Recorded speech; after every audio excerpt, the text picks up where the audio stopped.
हरि ओम नमो भगवते वासुदेवाय। श्री ओम नमो भगवते वासुदेवाय।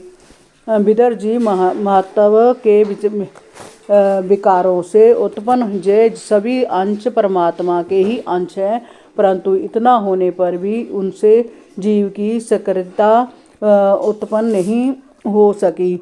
तब भगवान ने विराट पुरुष की कल्पना की और स्वयं को उसके हृदय में स्थित किया। उस जीवनी शक्ति के आते ही सारी सृष्टि सजग हो उठी। विदर जी ने पूछा, ऐसा किस प्रकार से संभव हो सका? कृपया आप स्पष्ट करके हमें बताइए।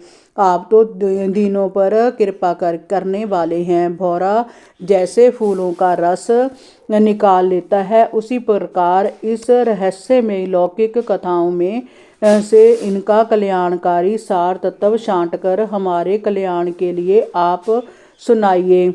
मैत्रेय जी, आपके कथामृत का पान करने से हृदय में भक्ति का आवेग उमड़ पड़ता है, अंतःकरण निर्मल हो जाता है। आपसे जो आत्म ज्ञान प्राप्त होता है, उससे वैकुंठ धाम का मार्ग खुल जाता है। जिन देवताओं के निर्विकार वे प्राण पुरुष हैं, आदि कारण हैं, अजन्मे हैं, सत्व गुणों के मूल तत्व हैं, उन सच्चिदानंद परमात्मा ने ब्रह्मांड की रचना को सक्रिय कैसे किया? जय ज्ञान आप हमें दीजिए।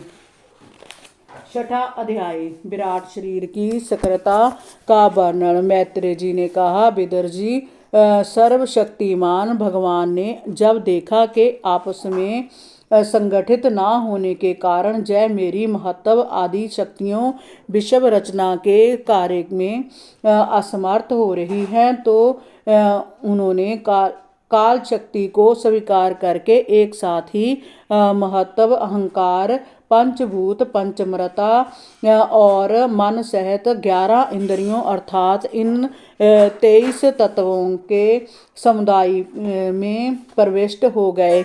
जब भगवान के अंश ने उस शरीर में प्रवेश किया, तब विश्व रचना करने वाला महत्व आदि का समुदाय एक दूसरे से मिलकर जागृत हो उठा और परिणाम को प्राप्त हुआ। तत्वों का वह परिणाम ही विराट पुरुष है, जिसमें जय चराचर जगत विद्यमान है।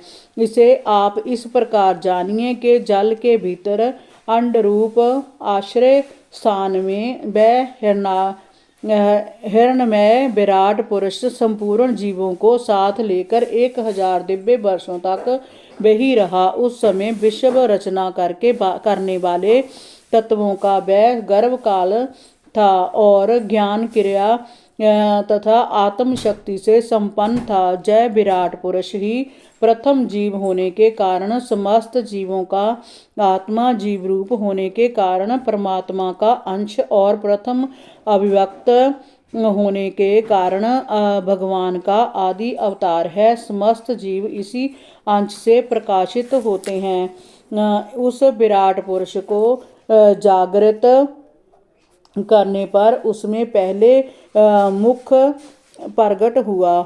हरि ओम नमो भगवते वासुदेवाय। श्री ओम नमो भगवते वासुदेवाय।